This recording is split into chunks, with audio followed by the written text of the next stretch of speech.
Kamala Harris is not ready. Look at her record when she ran for president. Look at what she's done as vice president. And clearly, she is a much stronger, more prepared, better candidate today.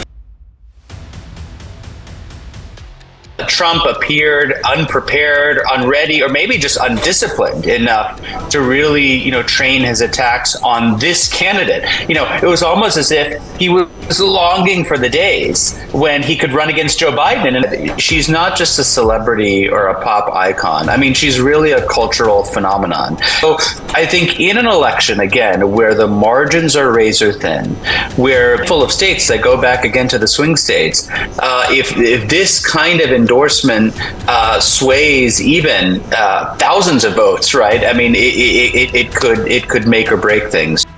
You're watching India Today Global. The debate is over, and a lot of opinions now are out whether if Kamala Harris won the debate or is this a round for Donald Trump. There have been a lot of questions raised, a lot of discussions over the topics that were picked up, the questions that were asked. Was there badgering involved?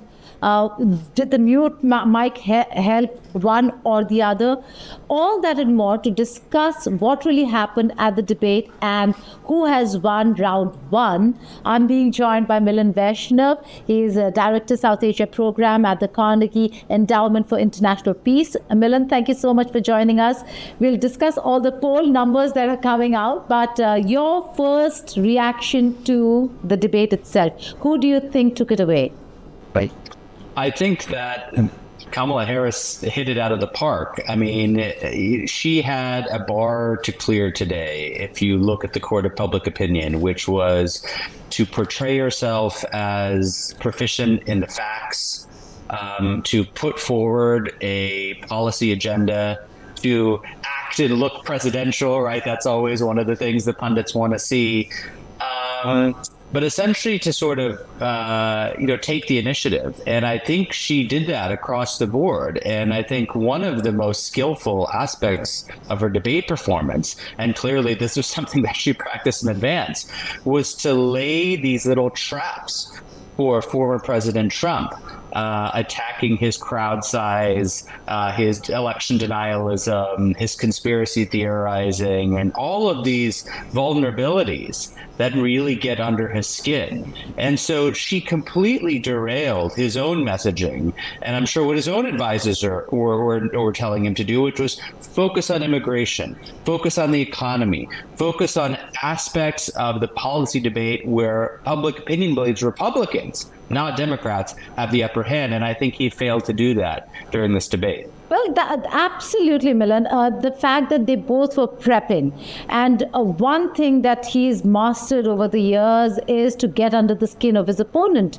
This time around, tables turned. It was Trump who was rather riled with whatever Kamala Harris had to dish out for him.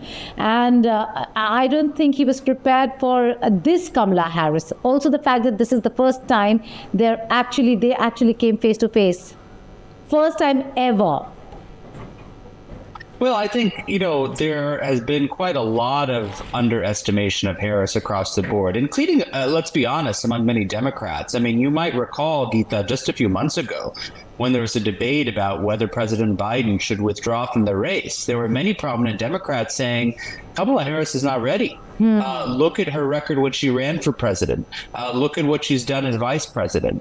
And clearly, she is a much stronger, more prepared, better candidate today than when she competed against Joe Biden. And I think Trump appeared unprepared, unready, or maybe just undisciplined enough to really, train his attacks on this candidate. It was almost as if he was longing for the days when he could run against Joe Biden. In fact, he kept bringing Biden up. And Harris at one point stops him and says, I'm not Joe Biden. I'm also not Donald Trump. I'm my own person, and here's what I want to do. And I thought that was a very effective pivot from her. I was just going to come to that, Milind. The fact that she managed, and this again must have been a very singular agenda of the Trump camp, to have her be cornered on the fact that she's part of the Biden-Harris administration.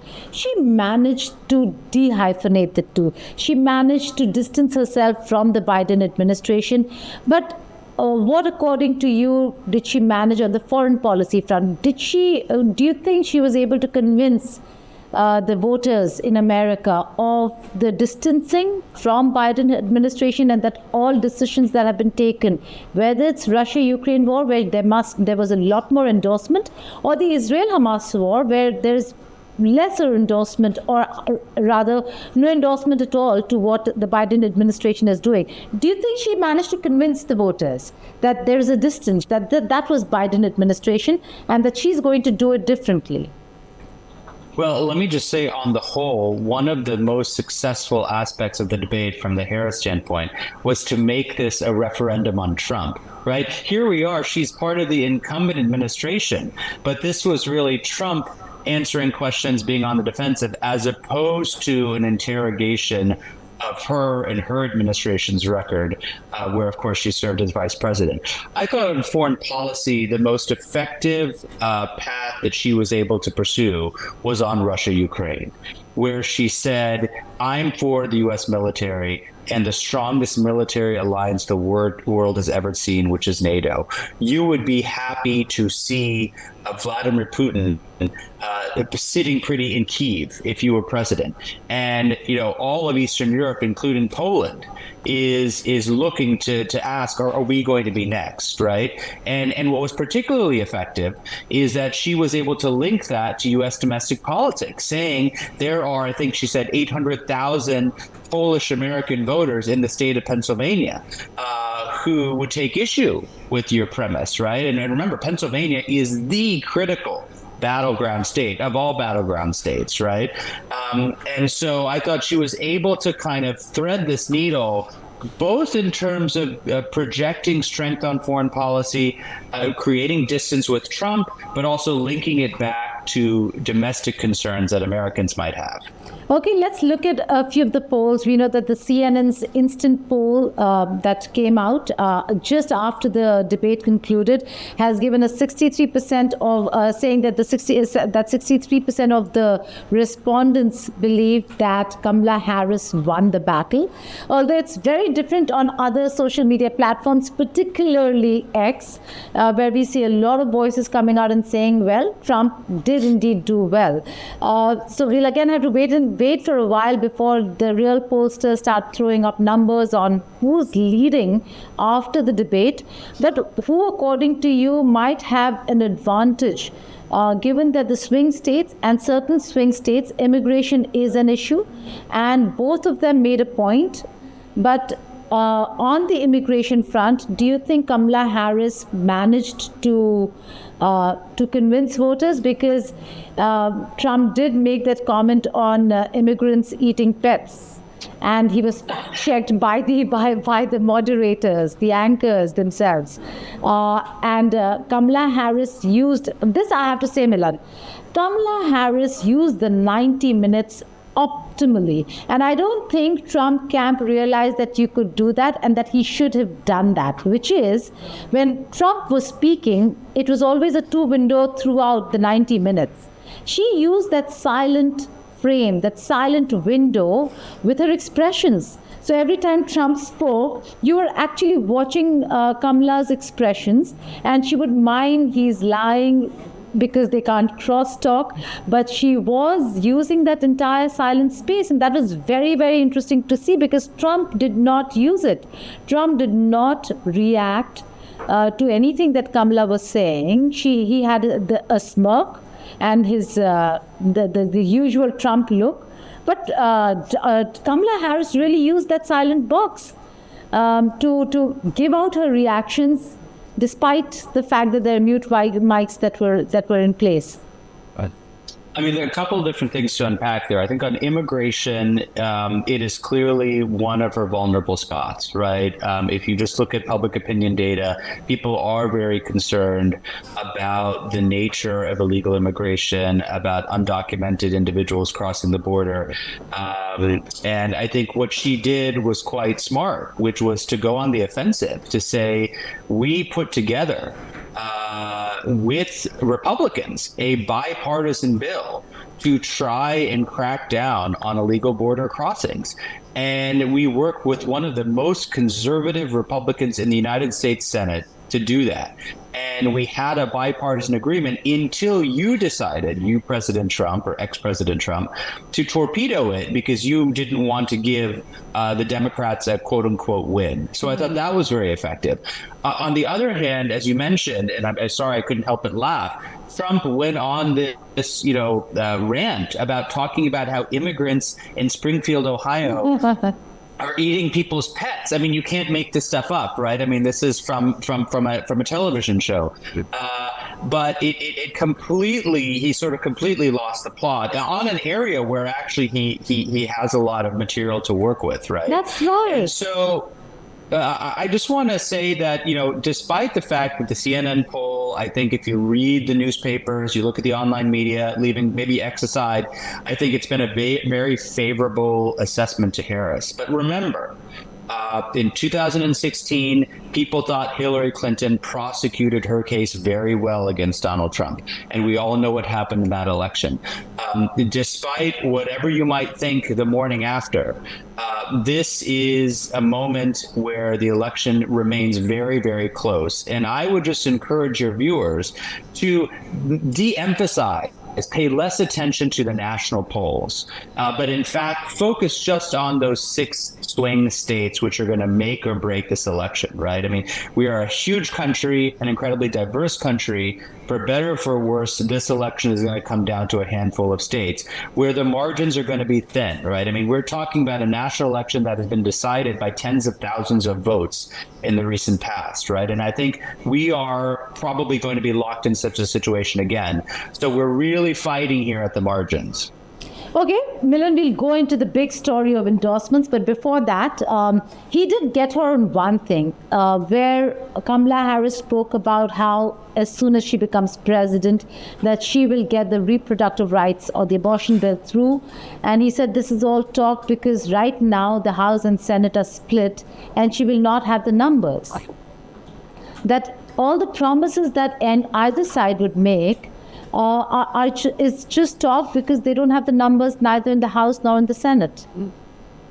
That's right. So, what the Democrats have been saying is that if you were to elect Harris, she would make Roe versus Wade the law of the land, right, which had protected a woman's right to choose, which the Supreme Court overturned in the Dobbs decision.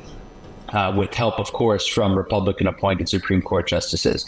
As you rightly point out, it is very unlikely that the Democrats, even if they retain control of the Senate and win back the House, would have the filibuster-proof majority to pass that, unless they decide to get rid of the filibuster.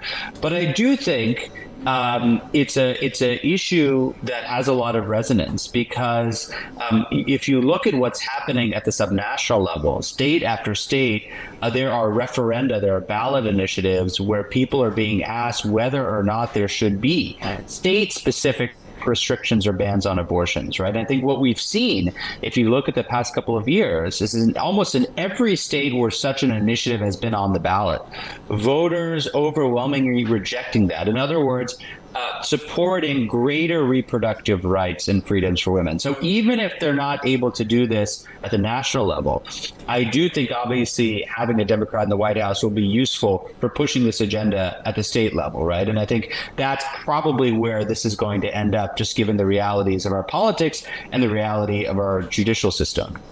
Well, debates do not really guarantee wins. That's quite clear. But we will have to wait and see whether there is going to be another debate, since the Harris camp, according to reports, have already sought one, and Donald Trump has said he'll think about it.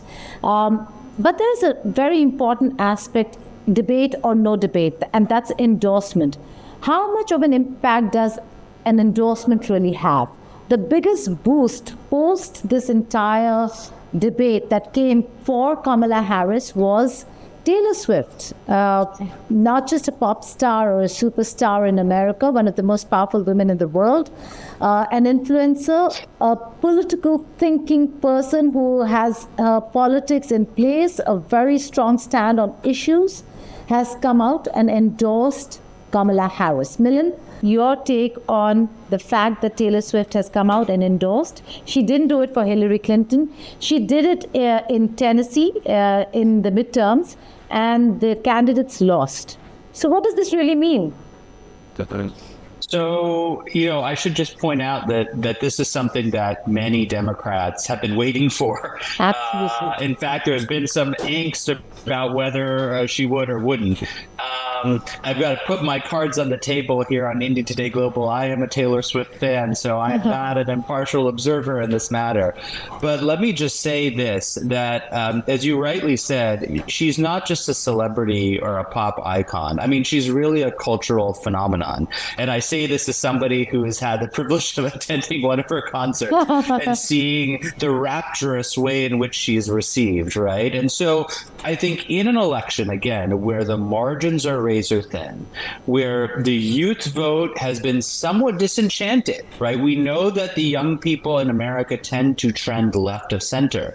But for a variety of reasons, they have been less enthusiastic about the Democratic campaign.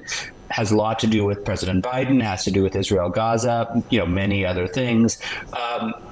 In a critical handful of states that go back again to the swing states, if this kind of endorsement sways even thousands of votes, right? I mean, it could make or break things. So, there are a number of factors that go into deciding an election. This is one of those. But I'll just say, I found her endorsement to be very effective if you read it. Because she said, I've done my homework, I've done my research, and these are the reasons why I am supporting Kamala Harris.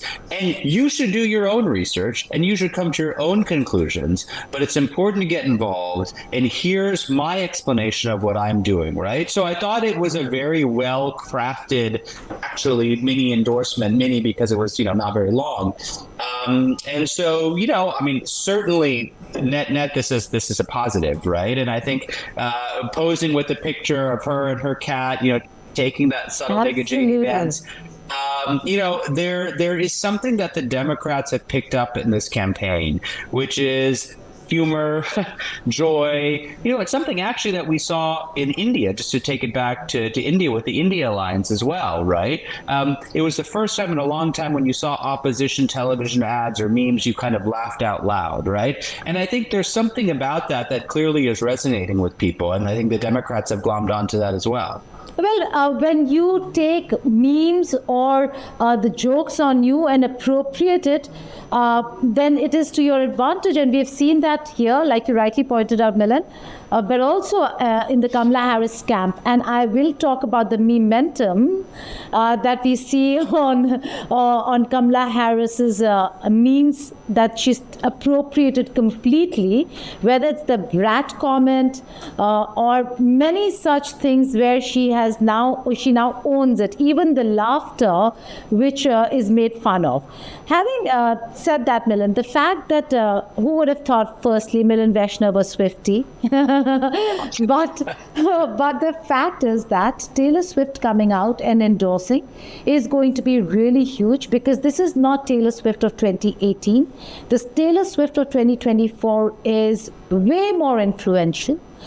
She did also come out and diss or absolutely remind not just America but the world of the dangers of AI in her entire post, talking about how Donald Trump's camp used AI-generated video of her endorsing Trump on their official handle, and she said any lie can only be put to rest with truth.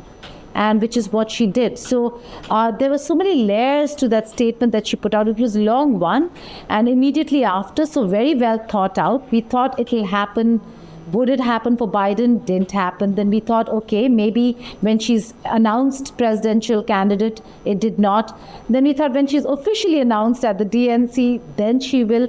She still didn't. So she has played it very smart. There is no other time but today that an endorsement such as Taylor Swift's will really help the Harris camp. Yeah, I mean, look, as I said before, I think this is clearly something the Harris campaign will embrace. I just want to note that the Harris Waltz official campaign store is already selling Harris Waltz friendship bracelets that Swifties wear to concerts, right? So they're wasting no time in taking advantage of that. But look, just to zoom out, this race is not over. We're going to have a vice presidential debate between Mr. Waltz and Mr. Vance. We may yet have more presidential debates. I mean, certainly the Harris campaign would be more bullish on having more the day after, given the performance of last night. But there could be an October surprise, right? I mean, there's so many things that, the Trump criminal cases are still working their way through the courts. Kamala Harris, is such a new nominee. She has not yet been subject to the full onslaught of media and social media scrutiny that undoubtedly lies in wait for her. So, I have met a number of people, including in India, I might add, when I was there recently, who thought that this election was in the bag for Harris. And I would just really caution your viewers against jumping to that conclusion. This is essentially still the equivalent of a coin toss election. And I don't think either side is going to take anything for granted. Well, you make a very important point, and I'd like you to focus on that. Milind, you spoke about Harris and that she's still not faced a lot of media, which is true, and she chose not to. There have been no interviews. The one interview that she did, might I just say that it was hardly impressive. The questions. No cross-questioning there. It was a very soft interview, and we've not seen hard questions thrown at her. She's not known to be an orator, and every time she's pushed to the wall, she does crumble a little, gives way. In such a scenario, you're right in saying that it is too early to call. But should she start giving interviews? Should she start speaking to the media? I don't know if that's going to happen. Do you think things will change for Kamala Harris? Because we've not seen her impress with her interviews in the past.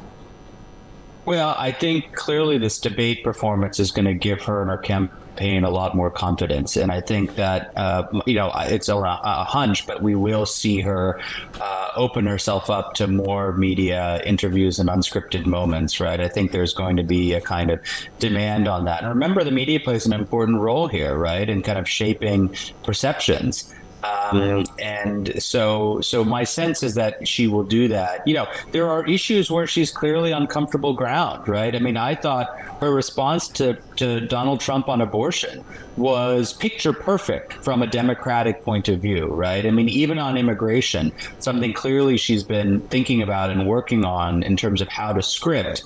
I thought she handled that very well. Even on the economy, which there are a lot of mixed views about the Biden economy, which I still find confusing because if you look at America in a comparative context, the American economy is doing very, very well, but that's not how all Americans see it.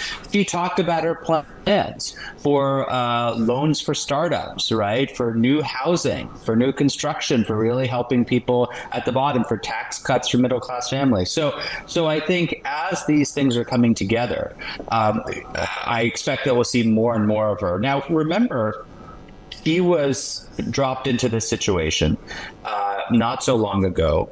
I think the strategy of the campaign was sort of the right one, which was to run as a kind of generic Democrat, right? Where broadly we know that she's going to be for combating climate change, for reproductive freedoms, for against tax cuts for the rich.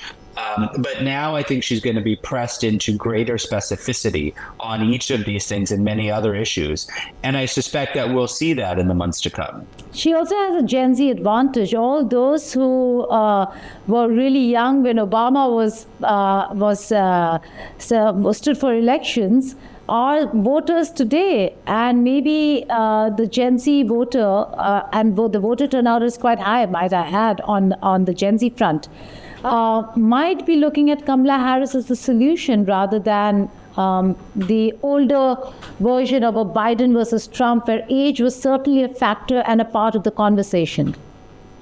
Yeah, I mean, I think two things there. One is that I think the campaign has successfully pinned the age and question of senility onto Trump, right? Remember, that was Biden's greatest vulnerability and the primary reason why he dropped out of the race. Now it's a question for the Republicans, right? The shoe is on the other foot. And I think, again, going back to where we started this conversation, Geeta, she managed to portray herself as a change agent, right? Which is a hard thing to do when you're the incumbent, right? I mean, just ask Narendra Modi, right? It's hard to run as a change agent when you are the person who is sitting in power, right? And so, I think that was very, I think, thought skillfully done. I do think there's going to be a lot of scrutiny on this vice presidential debate. Tim Walz is a relatively unknown character nationally. So is J.D. Vance, for that matter. I think we're going to have a very spirited debate, and we'll see where that goes. That's also something else. I think that's another milestone. But I think the bottom line for this debate is Kamala Harris had a job to do. I think she did it and more.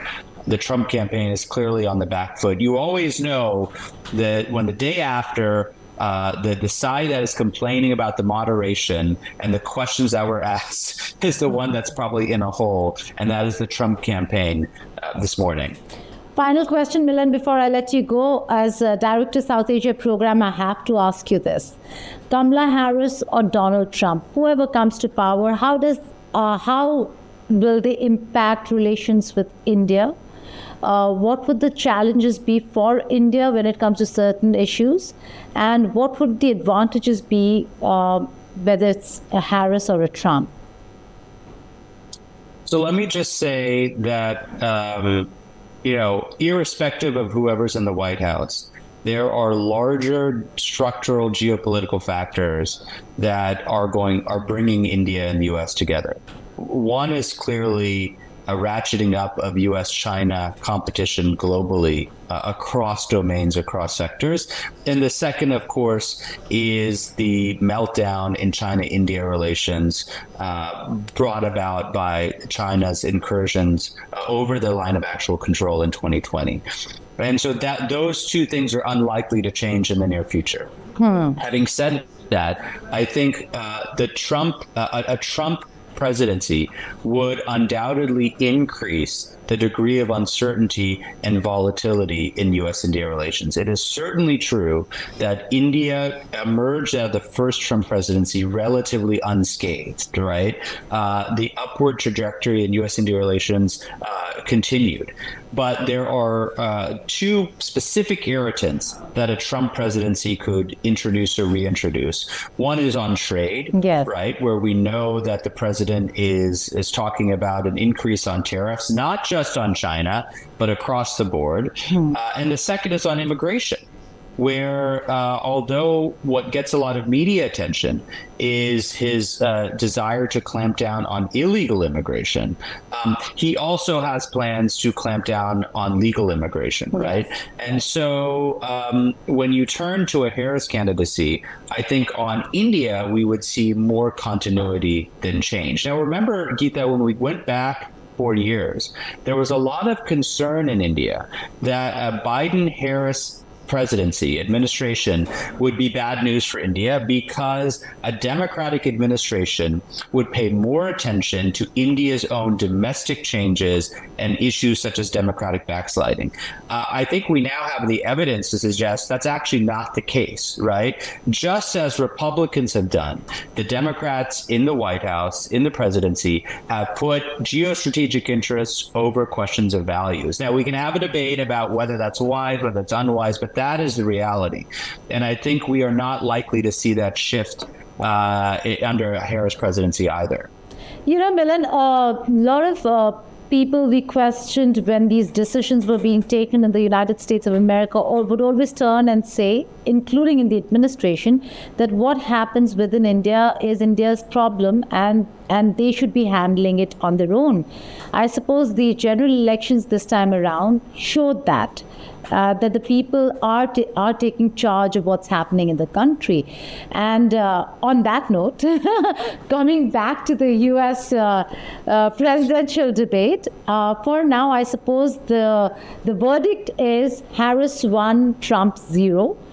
Will there be other debates? We'll have to wait and see. Presidential.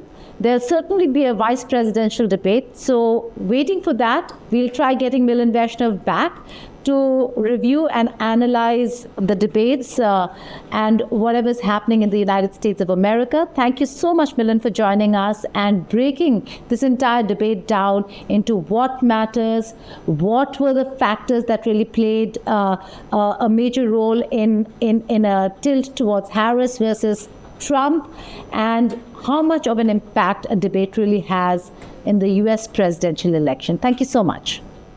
Thanks, Geeta. Thanks for having me.